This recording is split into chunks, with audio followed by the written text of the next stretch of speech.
Hurrah! We are back. Taking the Tradition On is back. We're here for a new series.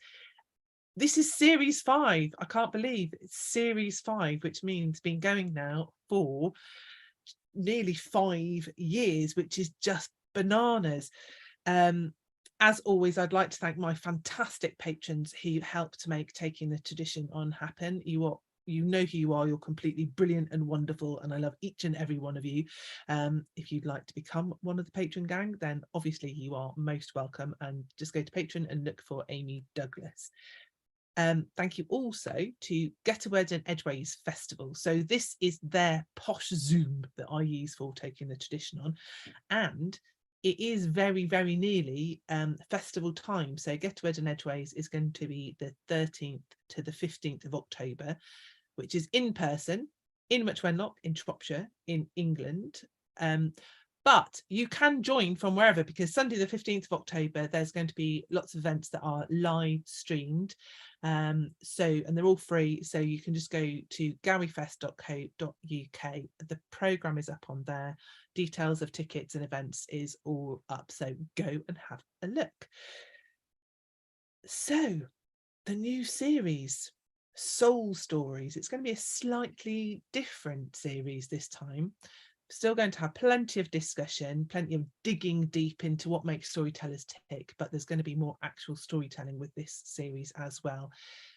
It's Soul Stories, and I'm going to be interviewing different storytellers about a story that's become part of them, part of their makeup, a story that they keep coming back to, a story that they have got to know as a friend and learn more about and develop their relationship with over time, and talk to them about what that story is, get them to tell some or all of that story, and why it is that it struck a chord with them and what that story means to them.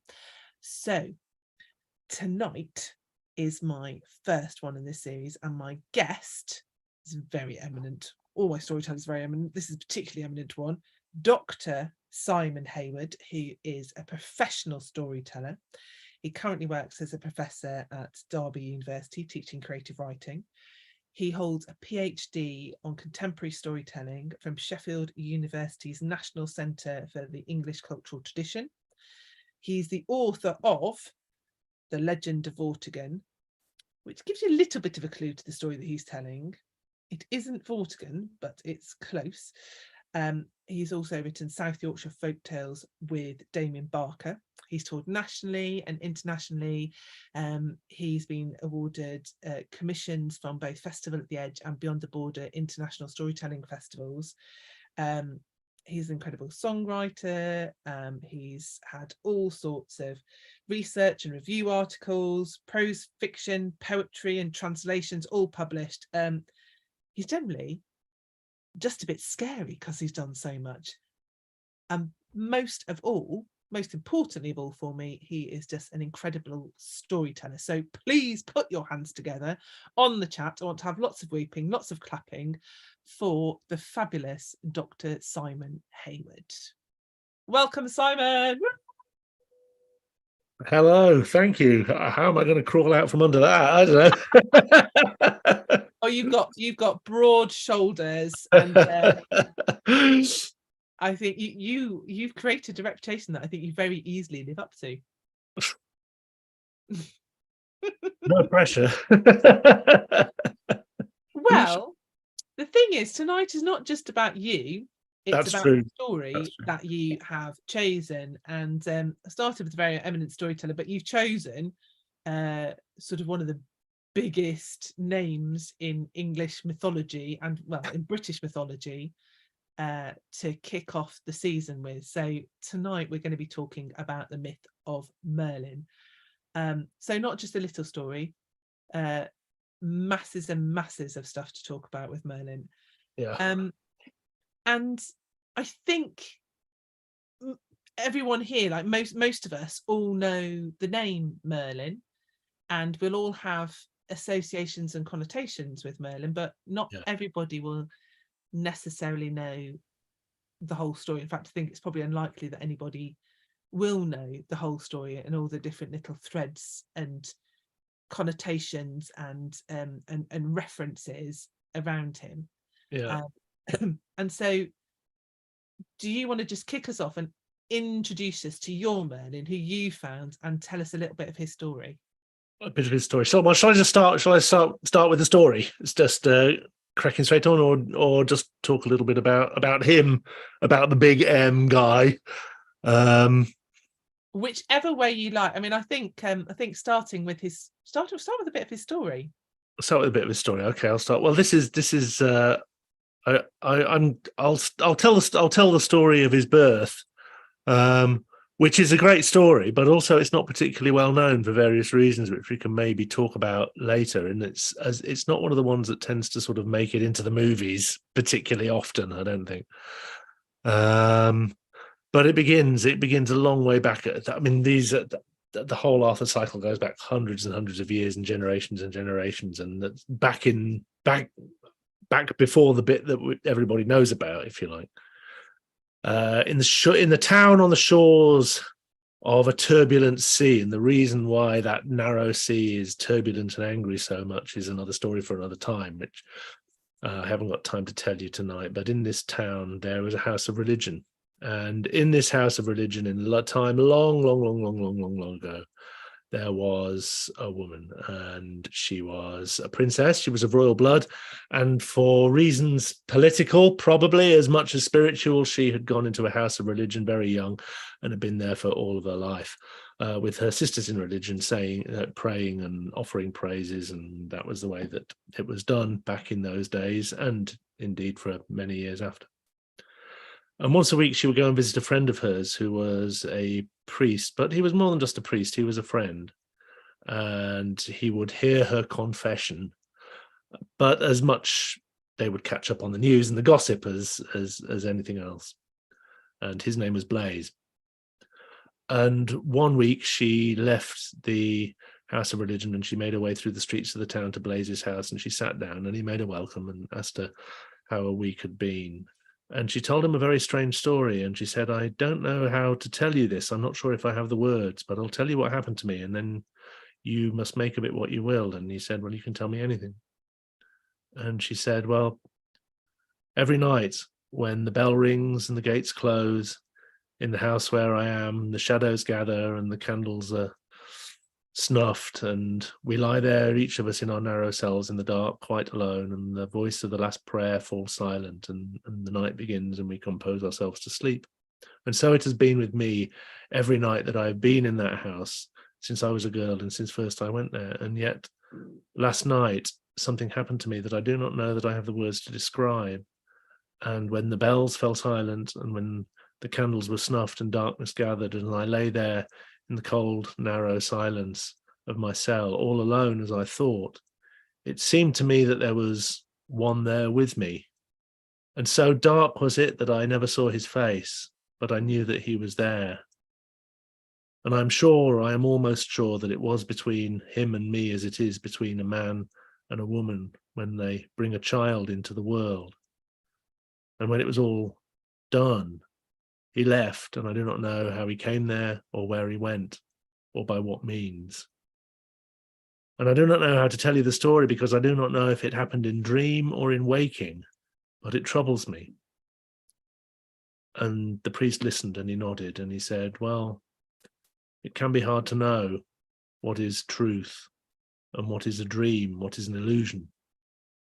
But in this particular case, there is one very obvious way of knowing whether such a thing has happened in very waking truth, but it may take some time, as you will know, for this to become apparent. So what I think you should do is return and think nothing of it. And if you have cause for worry in the days and weeks that come, then come back and tell me again, and I will give you counsel as to what can be done about it. And that was all that they said, but they knew that it was a very serious matter for an unmarried woman, and particularly for a woman of the church, a woman of religion, to be caught, as they would have said, in such a predicament was a very serious matter indeed. But they parted as friends, and she returned to the house of religion. And to make the long story short, as the days turned into weeks and the weeks into months, it became very clear to her that what had happened that night as she had told the priest, had not happened in any dream, but had happened in very waking truth. And now, very concerned and very worried indeed, she went back to the priest and she told him what she knew. And he thought long and hard, and he said, firstly, you must understand that whatever you have told to me, I will reveal to none, not even to the judges of the town. Secondly, you must understand that I believe everything that you have told me. And my counsel to you is this: find a room in the house, far from prying eyes.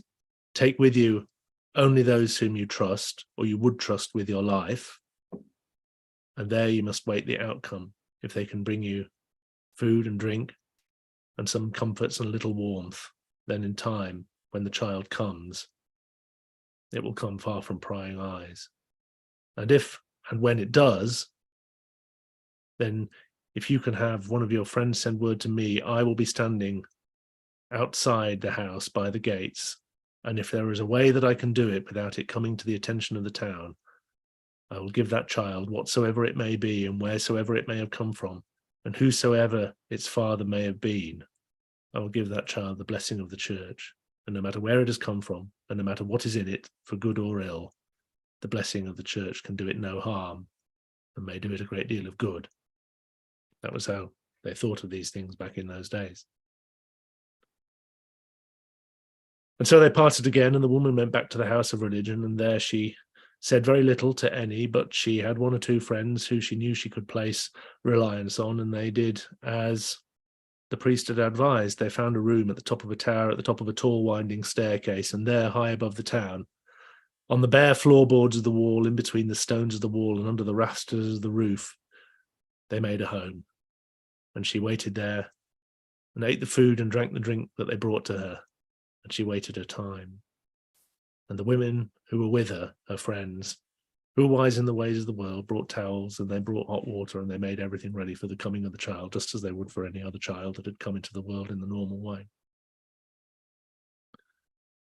But over them all, unspoken in the air, was the knowledge that an unmarried woman or a woman of religion was taken with a child, with no father that was known, while that woman will be burnt in the town square as a sinner, and the child will be burnt along with her as the fruits of the sin. That was the law of the land in those days, and the judges of those times were pitiless. Well, as the days and the weeks lengthened, the woman's time came. And in time, the child was born. Born there on the bare rafters of the floor, amid the stones of the wall. And when the child lay on the ground, the woman's two friends stepped forward with towels and hot water to swaddle the child and to welcome it into the world. And yet when they saw it, when they saw the face of that child lying there in its blood, so strange and so barely human, horror overcame them, and they dropped the towels and they dropped the basins. And it seemed to them as if one of the devils had come up from hell to torment them, and they ran screaming from the room down that spiral staircase, and they were gone. And they left the woman there by herself with the child, if child indeed it was. And the woman could do nothing but, husband, what strength that she had left, lean forward and pick up the child and reach for a towel so that she could wrap it herself and give it a little comfort. And when she took the child in her arms and looked down at it and saw that strange face that had caused the others to run from the room in terror and astonishment, it looked up at her and she looked down at it. And what she said was this. She said, "Oh, my son, no words of mine could describe your strangeness. And I know now that when they find me, as find me I think they will, even if they burn me in the town square as a sinner, and though they will burn you alongside me as the fruit of your sin, and though shame will follow me and fall upon my name and upon my head, such as can never be forgotten. Yet now, as I sit here with you in my arms, I am glad that you and I have this time together, my little son.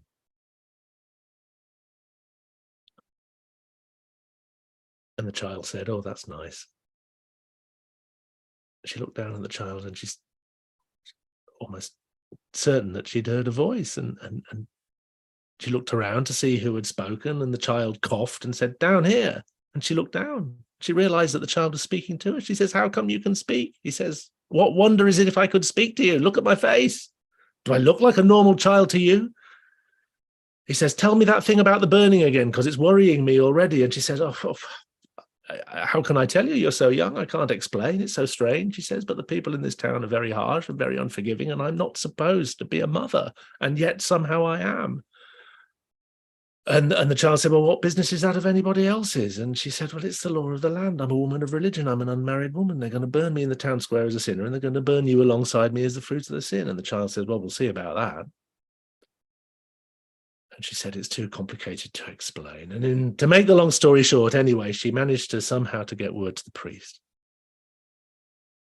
And when the priest realized what had happened, and when he knew, that night, as the shadows gathered and the moon shone down on the streets, there he was with his long cloak on his back and his hood over his head, waiting at the foot of the tower with the holy oil and the holy water of the church in his hands, as he knew he must have. And so the woman wrapped the child in a blanket, put the child in a basket, and then knotted the sheets together such as she could, and let the basket and the sheets on a long ropey string out of the window of the tower down to the cobbled streets below. And the priest leant forward and he looked round and he made certain that nobody was watching. And there, very hurriedly and very gabbardly, he said the words of the prayers, and he made the signs with his hands, the oil and the water both.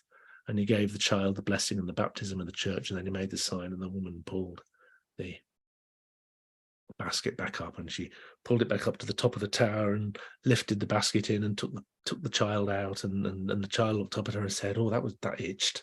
That was strange." And she said, "Listen, that's the least of our troubles." And the priest turned and he made his way back to the house, thinking that he had escaped all notice. But it was a small town, and small towns in those days were just the same as small towns are in these days. No secret can ever be kept in such places. And I don't know how it happened, but somehow the priest was seen. And when word got out, by morning, the whole town knew what the priest had done. And because the whole town knew what the priest had done, the whole town knew why the priest had done it. And the word in the streets of the town was that there was a woman of religion, in the house of the church at the top of the hill, who had been caught with a child, and nobody knew who the father was. And the judge of the town, in his house, heard of the news and ordered the investigation. And the soldiers of the town, with their armor on their backs and their spears in their hands and their helms on their heads, went round that house, and they searched it from high and low. And meanwhile, the officers of the law were building the tall stake on the cobblestones of the marketplace of the tower and piling it high with bundles of wood and preparing oil of a different kind. And there the table of the law was set in the marketplace for the judgment to be given, where the whole town could see it. And there the throne of the law, the great carved gilded throne, was set before it. And the judge came down with his red robe on his back and his fingers bursting with rings, big red ruby ring on his finger that always he wore. And he sat there in the throne on the marketplace of the town before the polished table of the law. And there the soldiers came from the house of religion. And what did they have between them but the woman, still wrapped in a habit, and the child still wrapped in a cloth beside her. And she walked around, and all the town had gathered to see judgment done. I told you, small towns have not changed since those days, and they all stood before. And there was a silence in the town square as everybody watched and craned to see the woman and her child, and yet they couldn't see the child because he was wrapped in the blanket. And the judge asked her name, and she gave it. And he asked her what her station in life was, and she said that she was a woman of religion, a woman of the church. And he asked her if she was the mother of the child that she carried, and she said that there was no use to deny it, she was. And the judge asked who the father was. And she said, I tell you in very truth, Judge, I do not know who the father is. A gasp went round the marketplace. And the judge says, well, you know what the punishment for such a crime is? She says, I know well what the punishment for this crime is. If I bring before you and bring before the town as a woman of the church a child with no father, a child whose father is not even known, she says, I know what the punishment that shall fall upon me and upon this child shall be. And the judge says, well, do you have anything to say before I pronounce sentence? And a strange little head poked out from the blanket, and a little voice rang out over the marketplace, as clear as the voice of a bird singing in the morning. And all that it says was, well, she's nothing to say, but I have. And everybody looked round just the same as before to see who it was who was speaking. And in the end, all the eyes fell upon the bed, and they realized that the child itself was speaking. And the judge looked, and his jaw flopped, and his eyes opened wide. And he said, is that devil child speaking? And the child said, who are you calling a devil child?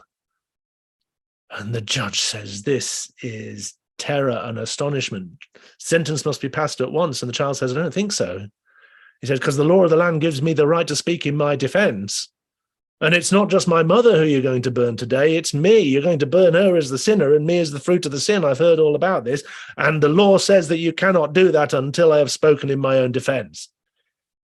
And the judge just about managed to keep his composure, and he sat back and he said, devil child, it is true that I cannot pass sentence until you have had a chance to speak in your own defense, although what defense could possibly be offered? And a mean-minded little snigger went round the marketplace at that.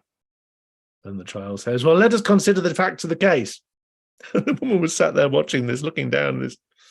The child said, let us consider the facts of the case.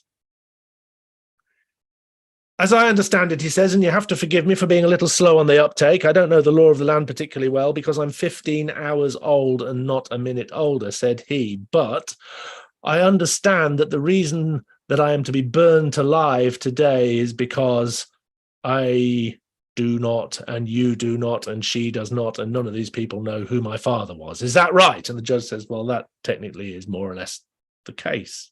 Yes. And the child said, well, do you know who your father was? The judge says, effrontery, how dare you ask me such a question? And the child says, it's a perfectly rational question.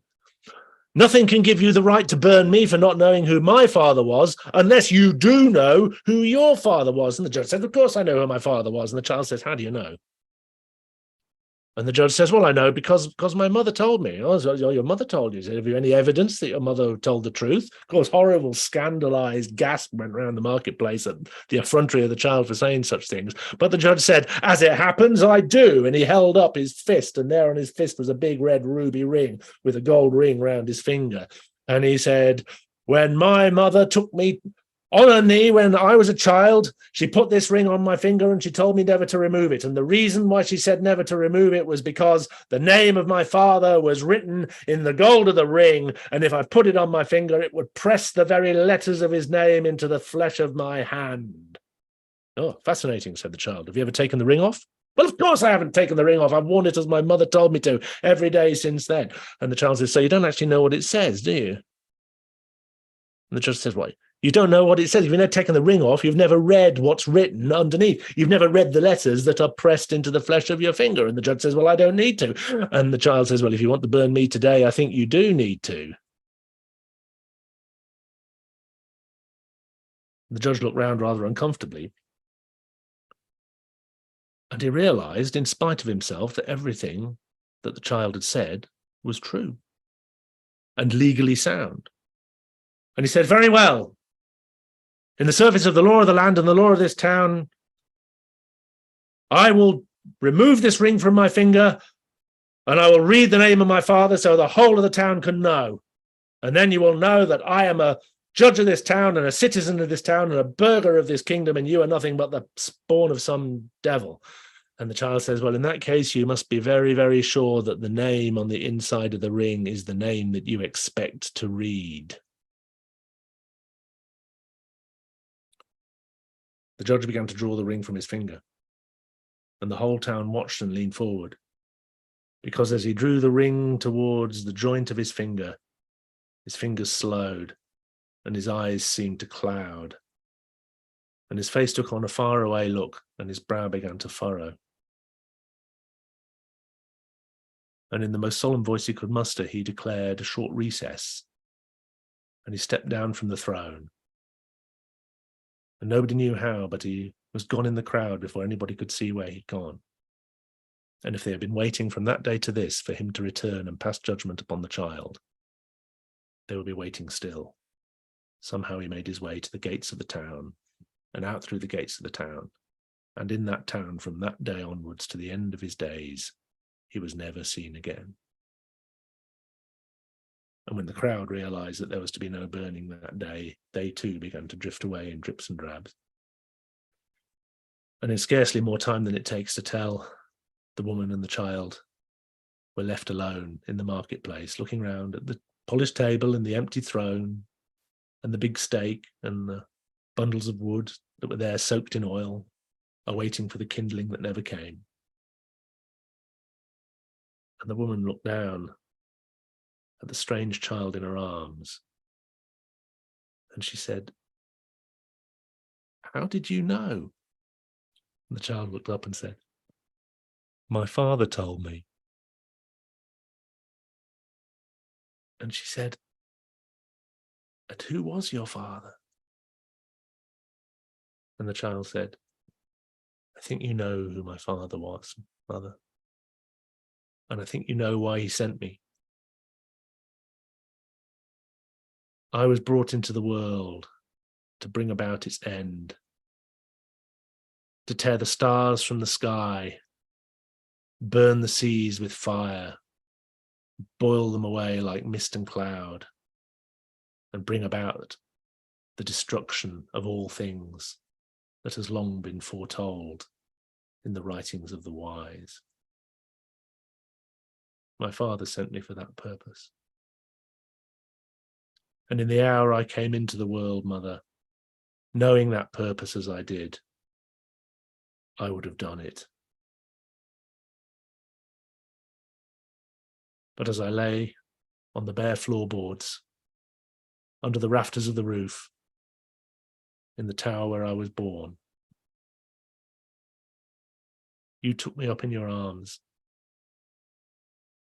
knowing that thanks to me your death was at hand, and knowing that those who were closest to you would run in terror from the very sight of my face. And yet you were glad that I was there, and you laughed with joy to see me and to share the day with me. And the sacraments of the church are the sacraments of the church. But mother, you saved my life that day. And so this day, I decided to save yours. I'm hungry. Let's go home. And so mother and child turned, and they left the marketplace and never went back to it. And though they were never particularly popular in the town from that day onwards, they were left unmolested, and the boy grew to boyhood and eventually grew to manhood. And nobody ever really knew who his father was, or nobody would say so. And because nobody knew who his father was, nobody could ever give him a name. And so, but he had a lot of nicknames, and he's known by those nicknames to this day. Known by them so thoroughly that people think those are his names, but they aren't. He never had one. But the name that he's known best by, the nickname that he's known best by, well, at first it was Merlin. But as the stories got around the world, people couldn't say that too easily, and still they can't. So it got changed to Merlin, and that's sort of what people call him now. And that's the name he goes by, and that's the name he went by, and that's the name that he goes by to this day. And it's probably the name that you saw on the publicity for taking the tradition on tonight, which drew you in. But that's the story of how he came into the world. And it's an old medieval tale that's not told very often. Apart from me, I tell it all the time. Now you know it, you can tell it yourself as well. It is, though. It is a great story, and it sets up so much about what Merlin is. The fact that he doesn't have a name, and it's a very small act. It's a small act of love that changes the course of the world. Yeah. And from that moment on, I mean, the Arthurian legends are all about fate and destiny, but Merlin is about escaping destiny, and at that moment then there's a whole new future that opens up, and it's a world of possibility. Yeah, that's it. I think particularly with him being, I mean, you can look at it various different ways. Yeah, I mean, Merlin is about trying to escape destiny. The problem, in fact, the whole Arthurian cycle really is about an attempt to escape destiny, if you like. And the thing that I think you have to bear in mind that's quite often skirted around in a way, but I don't think you can skirt around it, is that it's a tragedy. It's an attempt to escape destiny which fails. And it fails because they get off on the wrong foot. Merlin, I mean, what you see there in the birth story, I think one of the reasons why I think it's so powerful as a story is because you see Merlin before he starts to make mistakes, and he makes a lot of mistakes, and they're very serious ones. And part of the larger tragedy of Arthur is the personal tragedy of Merlin, the way that he makes some significant errors of judgment in terms of the way that he deals with people. And then he finds himself having to pay the price. And the price is that this great vision that he has for the world, that Arthur's round table will last forever, and he'll sort of create a sort of a kingdom of goodness that will never fail, and he can't do it in the end. It is very ironic because he's all the way through. I mean, you know, this is I want to find out why it's important to you, but I mean, he is full of confidence and arrogance from the beginning, which is why he can have such a grand vision. Yeah. And yet, although it starts off with that very personal moment of a mother's love, yeah, he does not remember that, and he does not act upon it in his future actions. No, well, you don't though, do you? I mean, this is the thing. I mean, basically the full disclosure, the basic story I got from a 15th century English telling. As anybody who knows me knows that I work a lot with Shona Lee, and a lot of what I do with stories now is learned from her effectively. You know, I've studied the drash, as she calls it, her family tradition and her way of looking at stories. And as much as falls in my power, I've kind of drashed that story, and a lot of the details of it and the way that I tell it are the result of me drashing it up and working and finding that moment between mother and son. But I think, yeah, it is that moment, because the thing is, you always have that, don't you? There's something magical about people, about the very beginning of life, you know, before people have had a chance to get things wrong. You know? I mean, I think it's. I think this is one of the moment of hope before a lifetime of despair. Well, I don't want to say that, no, but I think. I mean, this is one of the things that keeps me coming back to Arthur stuff. Generally, keeps me going back to Merlin, particularly, is that I think it seems to be a miraculously harmonious blend of complete idealism and complete cynicism, and that really appeals to my nature, you know. And basically, usually when people tell versions of the Arthur stories, they kind of tend to go for one or the other. You know, they either go for the idealism and make the round table all these noble knights and it's all wonderful, or alternatively they go, well, we can't do that, it's really boring. Let's bring it up to date and make it relevant today by making everything cynical, you know. And Bernard Cornwell, I think, is written a series of Arthurian novels which are very kind of much about the sort of squalor of the politics of the time, and you know. And I think so. Basically, people tend to go for one or the other. And I think the thing about the stories that keeps me coming back to them is that you don't have to, and it's better if you don't. You know, they are both. They're absolutely soaked in enchantment, and soaked in miracle, and soaked in all these incredible and awe-inspiring and sometimes terrifying things. I mean, this is it. I mean, you know, Merlin. This is made much more explicit in the in the source text, the 15th century English versions, because everybody was more religious back then, or more overtly religious. You know, Merlin is the Antichrist. He's born and deliberately created by the devil, in order to be the well, I know, somebody help me out. The beast of the apocalypse. The Antichrist of the Book of Revelation. The evil dude who brings around the end of the world. So basically, Merlin is kind of Damien out of the Omen, if you like.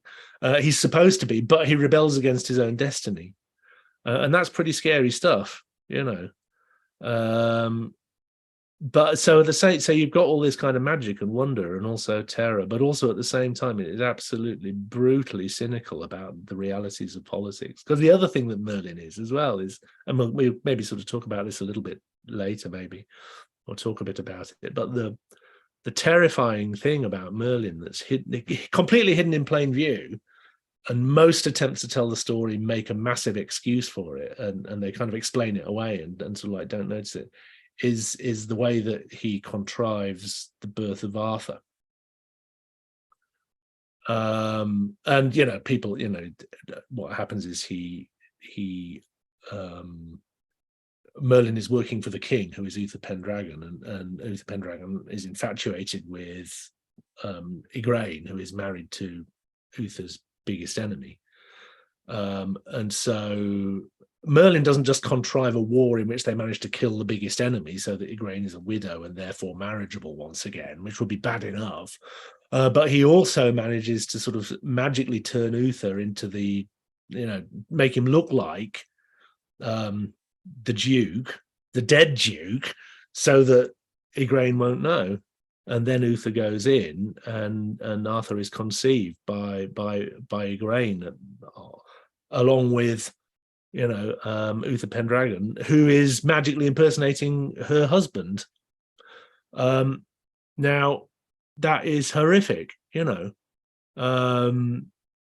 of a gaslighting crime violation, indescribable, and when Igraine finds out about it, she's hopping mad. To say why? I mean, it's really, really bad. And Merlin does it. It's Merlin's idea. He does it. So I don't know how well everybody knows the story. Why does Merlin do it? I mean, give us a bit of an overarch of Merlin. I know that story, but so Merlin does this terrible thing, but he's sort of there with the end to justify the means, isn't it? He's got a glorious vision. He's aiming for a glorious vision. He is. Yeah. I mean, I think. I mean, again, I keep drashing this stuff. I think at that point, Merlin has his glorious vision of the great kingdom, and I think he probably goes through a stage. He seems to go through a stage of thinking Uther might be the great king who will do this, and then Uther gets this weird crush on Igraine, if I can put it like that. And I think at that point, Merlin gives up on Uther and realizes it's not going to be Uther, but it might be a son of Uther, if Uther ever has a son. And so Merlin does it basically in order to bring about the birth of Arthur. And I think he also does it to a certain extent to keep Uther on side, because Uther says, I'm the king and this is what I want. You've got to help me. And Merlin's like, well, okay. And so he does this. But it's a very dark story. And the thing is, a lot of the time when people write it, they explain it away, they try and hide the darkness. I was reading, from the Middle Ages, they've been doing this. I was reading a sort of medieval chronicle earlier on today, which just happened to tell the story of, and they went through a stage in the Middle Ages of saying, oh no, Arthur wasn't conceived on that night. That did happen. They can't say it didn't happen, but Arthur was conceived after Igraine voluntarily married Uther. So it's bad, and I was telling this, and the thing is, I've been a fan of these stories all of my life. I've been reading them pretty much all my life and enjoying them pretty much all of my life. And I hadn't noticed what a terrible thing that was, until I started to drash it, and then I sat down and drashed it, and then and I was 3 days before a gig. I had to go and do sort of Merlin stories, and I thought I had the Merlin stories ready to go, and we were 3 days on, and then 3 days the penny suddenly dropped, and I thought, hang on a sec, this is a horrible psychological crime, an act of abuse, and Merlin's doing it. How am I going to tell the story and have any kind of shred of empathy or relatability for the central character? He's done this terrible thing. So I had about 3 days to try and rethink it. And it was one of those occasions where you grow up very fast in storytelling years, because I sort of had to try and do it, and come up with a way of telling the story. And I think I probably learned more in those 3 days about the story than I'd learned in the whole of the previous 20 or 30 years of just of reading around it.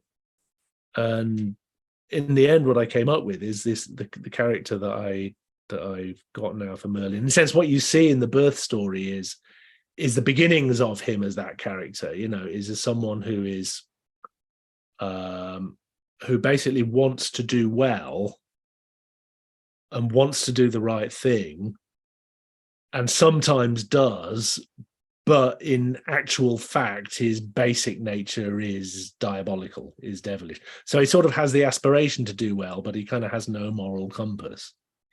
And again, there are sorcerer characters in Shonley's stories who are quite similar. They kind of, even if they want to do well, they just have no instinct for it. And I think you can. Merlin, I think, is someone I think who is capable of doing great evil without even realizing that he's necessarily doing it. But there is something about him that's kind of, he is overconfident and he is kind of quite horrible and seedy in some ways, but he's always striving to kind of find a better way, even if he's not really very well equipped to be the guy to find it. So it's a pretty dark story. And I think it has all of the cynicism, and all of the difficult things to say about political and personal corruption and all of those things. Very contemporary for that reason, because we're living through a version of that kind of corruption now, as well. But at the same time, you can do that, but you don't have, you still have all the magic, and you still have all the enchantment, and you still have these incredible vistas of castles and forests and swords in stones and holy grails, and I'm a complete sucker for all that stuff. I'm totally up for magic spears and grails and castles and enchantments as well. So you get both. You get all the cynicism and you get all the magic. Both and that is something that I think makes the stories endlessly fascinating, because they have this kind of riddle or paradox at their heart, and I think if you just resist the temptation to try and resolve the riddle, but just sit there in the uncertainty, as the poets say, sit there and be content not to know what the answer is, but just enjoy exploring the riddle. There's all sorts, all sorts. I think so. There are a lot of dark points in those stories, and then you said that the story of Igraine is awful, and the attitude to women, I think, generally, for considering that they're saying that they want to be the defenders of the weak and that they want to make a more equal society. Yeah. They really struggle with the concept of what that looks like and the way that they actually treat women and commoners. Yeah. It's quite a far stretch for their mind. But if you're starting from the point of he's born to be the Antichrist and destroy the world, then anything that isn't that is an achievement. Well, yeah, that's it, really. Yeah. Yes. Yeah. To be born from that point and to be able to conceive of wanting to create a golden age, wanting of the ideals of fairness and equality, and to strive towards that. Yeah. I think that's it. And I think there's a kind of pathos to that, really, in a way. Because he could just have enjoyed being evil, he could have just destroyed the world if he wanted and brought about that. But he doesn't want to do it. He wants to do good, even though he's probably not the person that he'd get to do good.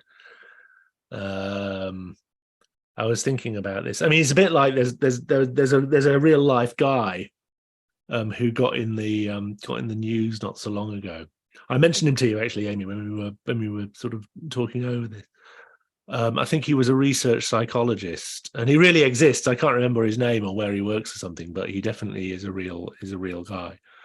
And he was a research psychologist, and he was studying psychopathy, and he had a brain scanner machine that had worked out what is different about the brain structure of a psychopath. Basically, you can do a scan of a person, you can tell from the brain scan who's a psychopath and who isn't. And he had this whole sheaf of brain scans of psychopaths and people who are in prison and people who'd done all sorts of horrible things, and also a lot of people who hadn't. And he had this kind of collection of samples, and he was filing and cataloging them one day. And he came across a brain scan, and he didn't know whose it was. He hadn't made a note. It shouldn't have been there. It wasn't in his spreadsheet, and it was just a spare one that was lying around somewhere in the file. He didn't know where it had come from. And he had a look at it, and with his trained and practiced eye, he realized that this brain scan was the brain of a psychopath.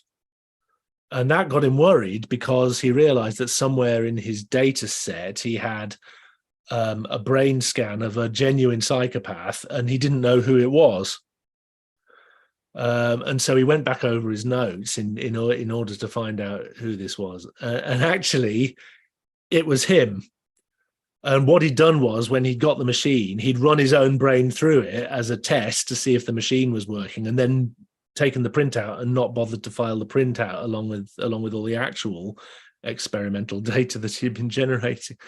But he hadn't looked at it. He'd just run it off as a test thing, and then when he looked at it, he realized it was his own brain, and his own brain was the brain of a psychopath. And he was terribly shocked, and he didn't know what to do. So he went home to his wife, and he told her what had happened. And he says, "I've just run my brain through the machine, and it's just told me I'm a psychopath." And she says, She was like, "Yeah, no surprises there." And she knew, basically. And he, because the thing is, I mean, he was a law-abiding individual. He had a high achieving career, if you like. He was married with kids, but he looked back, and he was one of those people he was one of those annoying dads who can't bear to lose to their kids in a game of table tennis. If he played, he always had to play to win. And he looked back over his life, and he realized that there was all these clues, that in his own behavior that he never kind of noticed. And so he went into a bit of a crisis, because he had to rethink his whole sense of self, basically remember his whole life on the basis of the fact that he was an undiagnosed psychopath. And he didn't want to be evil. He just wanted to carry on with the life that he'd got. So, and in the end, the way that he described it was, after a certain amount of getting used to the idea, I decided that what I was going to do was use my manipulative tendencies to gaslight myself into feigning ethical behavior in order to preserve my narcissistic sense of self. And so he decided that he was going to spend the rest of his life gaslighting himself into impersonating a good person, so that good behaviors would continue to come. And he went on with his career. He went on with his marriage. And that was it. And I think, I quite often think of that guy when I'm sort of thinking of Merlin, because I think Merlin has got a bit of that, really. He's someone who's trying to sort of harness evil energy in order to produce good results. Does it worry you that when we talked about soul stories, the story that you chose is the story of a psychopath? Does it worry me? Well, it didn't till you said that, Amy. No, now it does. I'm going to have to go away and think about it. No, I don't know. I don't think I'm a psychopath, but would I know if I was? I don't know. Yeah. Yes, it does. I think it says, I mean, it probably does say something about me as I think everybody on the chat is very quiet. They're keeping well out of this one. Yeah. But I mean, we're all obsessed with psychopaths. I mean, that's why there's so many crime dramas. That's why there's so many thrillers and everything, that we are obsessed with how brains work and how people. Well, we are, but I mean, also to a certain extent. I mean,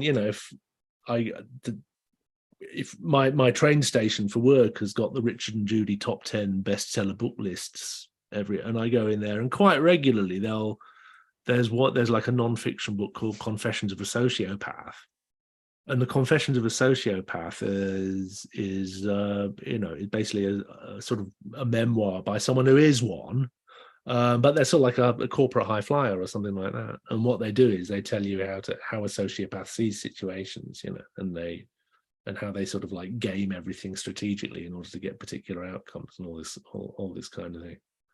And I mean, psychopathy exists, but a lot of people who actually have the as I understand it, I mean, I don't know anything about it, but the sort of the brain structure of psychopathy are actually, they can be quite corporate high flyers. They move among us. They live within the law. They don't always do terrible things, outwardly terrible things. Well, I'm gonna move us on. There were so many questions and so many layers that I wanted to dig into. Sorry, and it is just flown by. We're getting scarily near the end, and I did promise that we'd have a Q&A. And I mean, Edith is making a comment. I think that both you and Shane Lee Simon tell stories through a lens of compassion. Yeah, and that includes not being reductive about people's worst sides. Yes, I think that's a very wise comment. Absolutely, I think that puts it better than I'm putting it. Actually, yes, it is. Yeah, and I think the Arthur stories are an awful lot about that as well. You do see the worst side of the characters, and it's important not to gloss that over. But at the same time, you have to view it through the lens of compassion. Absolutely. Well, and of the time, and also. Yeah. I think, as you were saying before, there's that thing of the whole of the stories is about strive. It's about having a dream and striving to be better. Yeah. And to be to realize that they're not always particularly that aware of necessarily their own faults, but of the faults in society and wanting to make the world a better place. Yeah. They might not achieve it, though they do lift it. They don't get to where they want to be. And we haven't got onto the Grail at all, which we were going to talk about. But it is about the strife. There's 2 questions in the Q&A. If anybody else wants to ask any questions, this is the time to get your questions in. Simon Hodges is asking, how does Merlin and the Vitae I don't even know how to say this, it's terrible. Excuse my pronunciation. The Vitae Merlini. Oh, Vita Merlini, yeah. Inform or not your vision of him? Not much at the moment, to be perfectly honest. I mean, for the simple reason that I don't actually know the Vita Merlini well enough to tell it as such. I basically grew up with the kind of the Euro Arthur, if you like, rather than the British Arthur. And so Mallory rather than the Mabinogi. Mallory rather than the Mabinogi, and Mallory rather than Geoffrey of Monmouth, and Geoffrey of Monmouth's Vita Merlini, and the stories of Merlin in the forest, who's a slightly different character. And I really do want to tell those stories. I just haven't got around to. So I just haven't got around to them yet. It's that simple. Lifelong work. He is he is a really interesting character, but he's almost like a separate character. The Merlin of the Forest. Merlin goes through a massive reboot. He starts off as a figure, a sort of almost a bardic figure in the Middle Ages around the Anglo-Scottish border. And the thing about him is that he witnesses a battle, and the horror of the battle is so great that he sort of enters a state of mental collapse, as it were. But in entering a state of mental collapse, he goes off to the forest and becomes a wild man. But part of that mental collapse is that he acquires the gift of prophecy. So he's a kind of sort of, again, he's both things. He's complete illusion and delusion, but at the same time, he's also a kind of ultimate truth, and he's both these things at once. He's in a different way, it's difficult to pigeonhole, and that's more the story that Geoffrey of Monmouth puts into the Vita Merlini, and it's all set around kind of the Scottish borders, going north from sort of Carlisle to Glasgow kind of area ultimately. But he's a rather different character in a lot of ways from the character who's seen as being a sort of a counselor to Arthur. And great stories. I mean, there are great stories about him, and he's a great character. And one day I'll get around to it, but they don't really mesh particularly well with the stuff about the Round Table because they belong to a slightly different branch of the legend.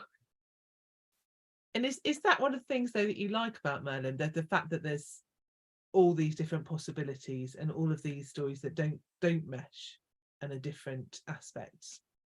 Or is it all that central character that you found when you were younger that you've just wanted to open up and open up and open up?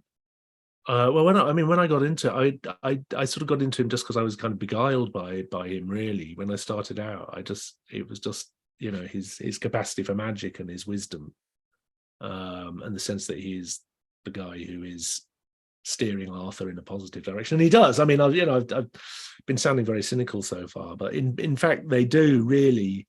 The Round Table is really good. They do great things, and they do bring peace, and they do bring a kind of measure of justice, and they do put themselves out a bit to make the world a better place, and in large measure they succeed. It's not all hooey, and a lot of that is because of Merlin's vision. He sets up the whole thing, and it is genuinely heroic in that sense. So I kind of loved all that. And I love the magic. I mean, I think in a sense and I love the fact that it was real as well. I love the fact that you could get all this amazing magic, but then Mallory would sort of say, "Oh, this all happened at Camelot. Camelot was Winchester, and you can actually go to Winchester, and if you want to, or Caerleon, you can actually go to Caerleon." Just outside Cardiff. You can go there, and you can go to Arthur's Path. You can go to these places, and I think there's something about the way. Again, this is something that I've learned off Shona Lee, but the relationship between the ordinary and the extraordinary, and the way that the most ordinary and the most everyday stuff is also the most magical stuff and the most enchanted and enchanting. And I love the Lord of the Rings, but I'm never going to go to Mordor, am I? No, and I have to say, I've known you a long time, and I'm certain that one of the reasons that you wanted to be a travelling storyteller was purely so that you could kind of, on the way to gigs, you could stop off at different Arthur sites and kind of plan your routes by going to visit Arthurian sites. Well, we sort of stumbled into it, really. I mean, Shona Lee and I did. I mean, we did on the road a lot, and I got to been through stages of dragging her off to legend spot particular places and go, "This is the place where that happened. This is the place where that happened." And I really do advocate the value of that, if you like. I mean, the example that I found. In fact, I haven't been with Shona Lee, but I have been. Is the story of the marriage of Sir Gawain. And I make a big deal about the setting of the geographical setting of the marriage of Sir Gawain when I tell it, because it is a real place. There's a dip in the ground where there used to be the lake. At the back of the lake, there is a hill, which is where the crowd, and you could drive past or walk past or bike past the place and never look twice at it because it looks so ordinary. But if you go there knowing that that's where the story happened, you look at the story and you can see this. You can see the story. It's almost as if a set design has done it. The story fits the landscape hand in glove, in a way that you wouldn't notice unless you were looking for it.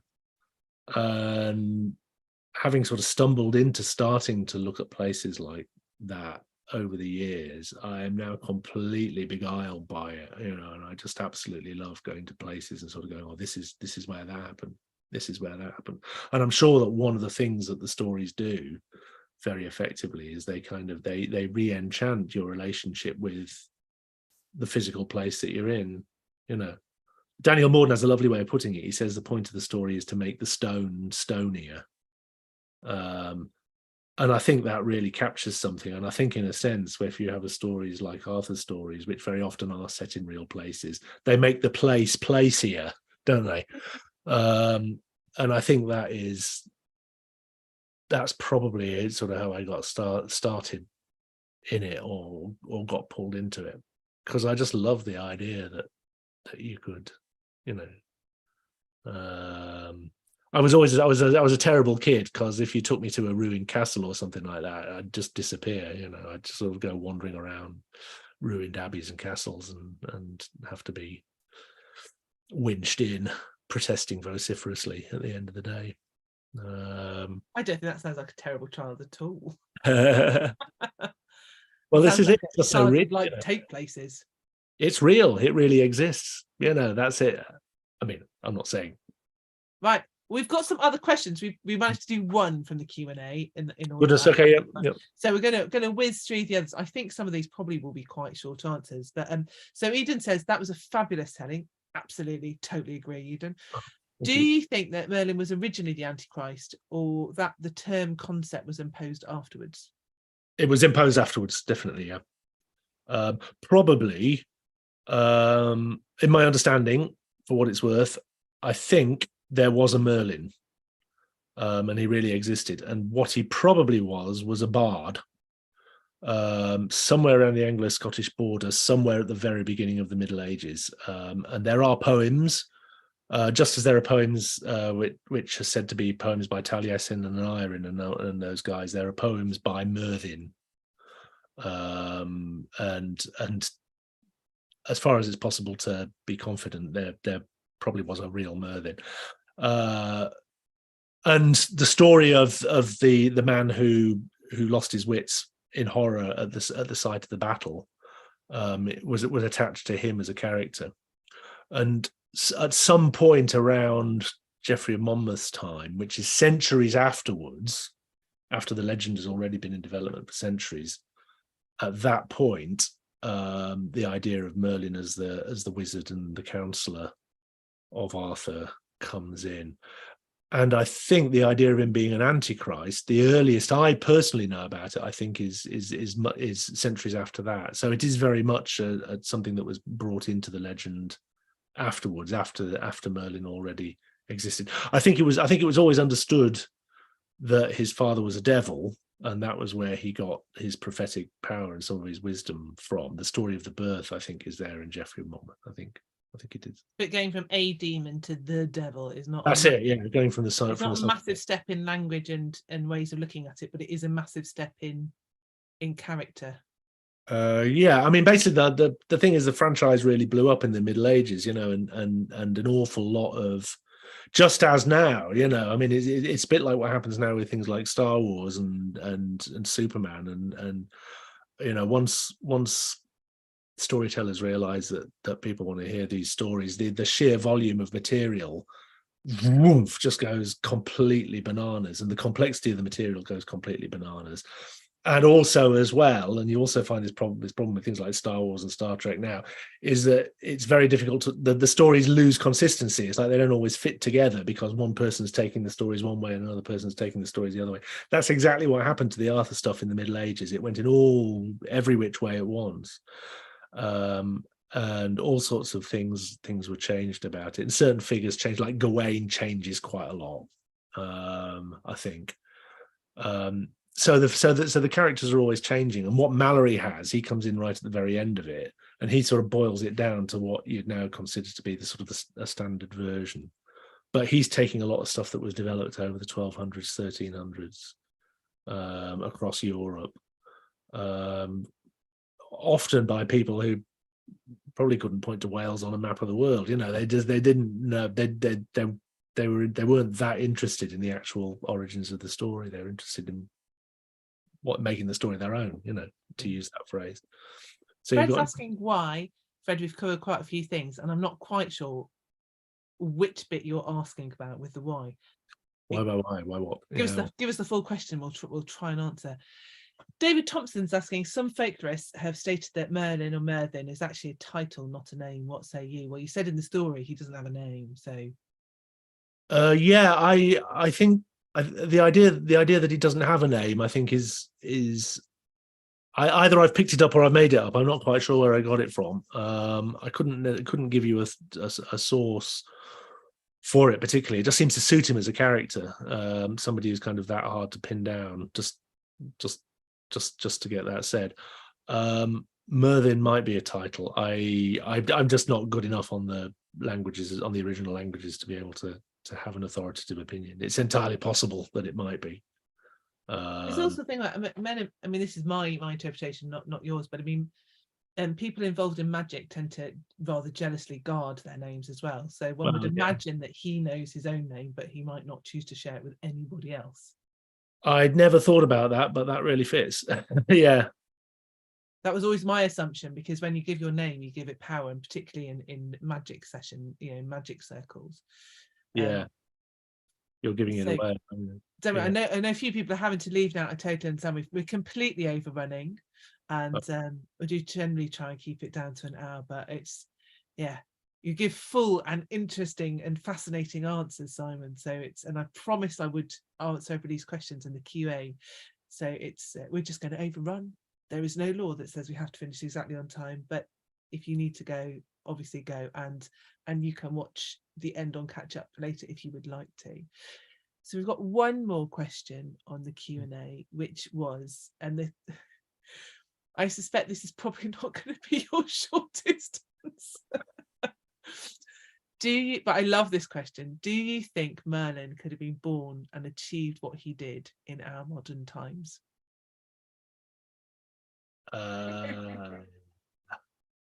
Yes. Yes, I do. I do think you've proven me wrong. Shall I elaborate? I think I think it's really important, because Merlin is one of those ones that is, a lot of people would be seen as being stuck in a very specific time, but I know that you think he's really relevant and contemporary. So I think his political skills would find expression in our current environment. I think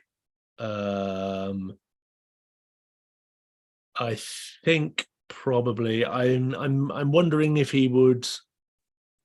I think he would probably have to be very guarded about his magical powers, I think, because we don't really have a space for that in our public discourse to the same degree at the moment.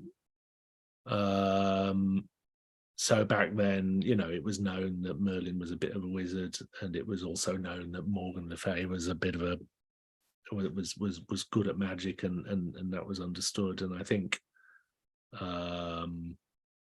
that wouldn't necessarily fit. But I think as well, another reason why the Arthurian material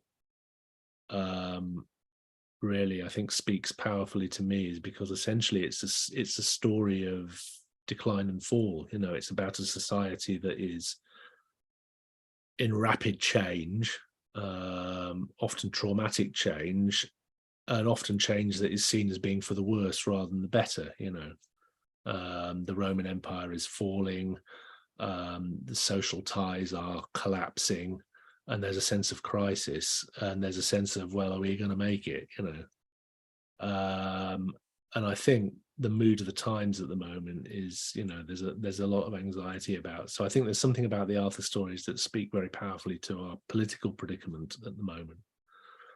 And I think someone like Merlin, who has a sense of, a vision that it could possibly, with a little bit of maneuvering, you could turn it into a positive. I think that would be a very timely and attractive message for our times. So yeah, I think he is, in that sense, a very contemporary figure. And I also think as well, at the time, at the moment, you're getting there is an active interest in sort of creative matters and in spiritual and in all these kinds of things, and people are sort of like looking to those things for meaning more openly now in a way that they would have done in previous generations, and that's very Merlinish as well. The idea that the answers are not always logical or rational. Is Merlin a Democrat? Oh man, that is a hard one. Is Merlin a Democrat? Do they mean in America, right? Do you know what I'm going to say? I'm assuming that's a Democrat, as in Democrats and Republicans in the US. Oh, I was assuming about an advocate of democracy. An advocate of democracy? No, he's not an advocate of democracy. He absolutely, his modus operandi is to find a king and work with a king. And he has a shadowy figure in the background who hasn't been elected and hangs around number 10 with his own personal vision. I can't see that happening. No, that couldn't happen in real life, could it? No, couldn't happen in our times at all. Yeah, but I'd quite like it to be someone with glamour and a golden vision and a genuine hope for the future, with a world vision rather than a personal vision. I think that's it, and I don't think there's anybody quite like that out there at the moment. I think, in a sense, there are people. I think there are people who are tricksters out there, and people who are sort of manipulative, if you like, and people who like hanging out and pulling the levers of power, and people who are willing to use a grain in the same way. And yes, the political kings haven't necessarily changed enough. They haven't, but the thing about Merlin, I think, is that, as we said, in spite of all that, he does have a positive vision. He does have a sense of how the world can be improved. And I don't see anybody at the moment, off the top of my head, who has that combination of sort of like political, what's the word? The sort of the political skills, including the dodgy bits, if you like, plus a positive vision. I think if they came along, they'd clean up, wouldn't they? If someone like, if Merlin came along now, he could start his own party. So he had like a cross between David Attenborough and Russell Brand in one person. Let's not get into Brand. I mean, if only because I've never liked him, so I know very little about him. I've always wondered why anybody bothers. To be honest, even as a comedian, he didn't make me laugh and everything. Anyway, but I think the one guy who think I'll stick my neck out here and I'll say this, and others may disagree, and you're entitled to, I suppose, in a sense. Nobody has to agree with me. But I think, looking at it as a storyteller, I think the one guy in contemporary politics who has come close to having that sense of being a bit of a politician in the maneuvery sense, but at the same time able to articulate a positive vision in the darkest of circumstances, I think is probably Vladimir Zelensky, who is an actor, who is a comedian, who has communication skills, who has a certain amount of brass neck and chutzpah, and who is obviously, I don't think you can survive in Ukrainian politics without having big money backers and stuff like that. So I think he probably is. He wouldn't be in the situation that he's in at the moment without being a bit compromised somewhere along the line, because politicians are. But I think he's managed to tell a story that I think does strike a lot of people as being genuinely positive in the harshest of circumstances. And I think possibly that, for me anyway, that might be something like that. I think Attenborough, definitely David Attenborough, is a kind of a sort of a Merlin-y character, something like that, though. I mean, that will be it for me, but it might well be. I don't want David Attenborough to have the dark side. I mean, maybe he has and we haven't seen it, but I don't want to see that side of him. Say again. I don't want to see the dark side of David Attenborough. The golden vision, I'm happy with. Maybe he has one. I don't want to know. I don't. He's never nothing. He's never been accused of anything, has he? Which is no. He's still hopefully the golden dream and the voice of hope. And on that note, I think this is where we need to wrap it up and finish for the night. Thank you so much, Simon, for your insight and sharing those layers and your personal vision of Merlin. And I know that there are so many aspects of Merlin that we just didn't have time to get into. Maybe another time. And are there any other places that people can talk to you and hear you doing Merlin stories? Yes, there are. Basically, at the moment, as people may know if they've been following what we've been doing. We've been, for the last couple of years, we've been doing Zoom sessions under the heading Twilight Tales. And if you find Twilight Tales on Facebook, you'll find it there and pinned to that is a Zoom link. Now, mostly that has been to do with getting Shonley's family stories down, which is the main sort of thing. But Shonley's taken a bit of a break at the moment between now and the end of the year. So on Monday nights at 6:30 UK time, free on Zoom, on the link that's pinned to the Twilight Tales Facebook group, which I'm happy to share if anybody wants to ask for it. And message me if you can't find it. I'm doing 20 minutes to half an hour of Arthurian stories every Monday night. So every Monday night, 6:30, currently BST until the clocks change, but it'll be 6:30 UK time on Mondays. And on Wednesday nights on the same link, it's a series of guests from regulars from the Twilight Tales who've been with us for the last couple of years. Obviously, you can invest in this at any point. So this is with the History Press, the Legend of Vortigern, which Merlin does have quite a starring role within, it has to be said. He does, yeah. He kind of comes along at the end. What you find out at the end of Vortigern is what happens to him after he grows up a bit. It's his next biggest hit. It is it? Well, yes, the one that comes after the birth, really. So I highly recommend investing in that. So if you've enjoyed tonight, do go and follow Simon, and also go and have a look at the Taking the Tradition on YouTube channel. So this is the beginning of series 5. There are 4 other series. All of the discussions and talks are there. They're all free. Go and have a route through and explore if you'd like to. I will be back next month. Taking the Tradition on is usually the first Tuesday of the month. In November, it's going to be the second Tuesday because I'm on holiday.